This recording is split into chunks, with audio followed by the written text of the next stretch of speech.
ఈరోజు మనం మునగాకు తాలింపు చేసుకుందాం.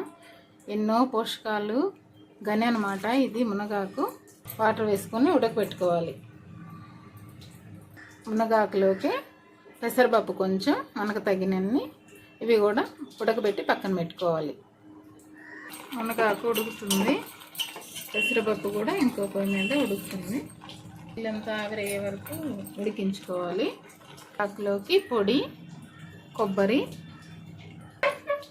సాయపప్పు, కారం, ఉప్పు, తెల్లగడ్డలు మొత్తం వేసి గ్రైండ్ చేసుకోవాలి.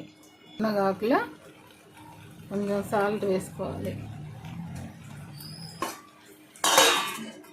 ముందుగా ప్యాన్ పెట్టుకొని ఆయిల్ వేసుకొని ఆయిల్ వేడయ్యాక తాలింపు దినుసులు, తెల్లగడ్డలు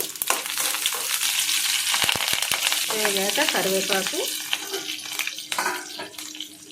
ఇవి కూడా వేగాక ముందుగా మనం మునగాకు ఉడకబెట్టి పెట్టుకున్నది వేయాలి. పసుపు, ఉడకబెట్టుకున్న పెసరపప్పు,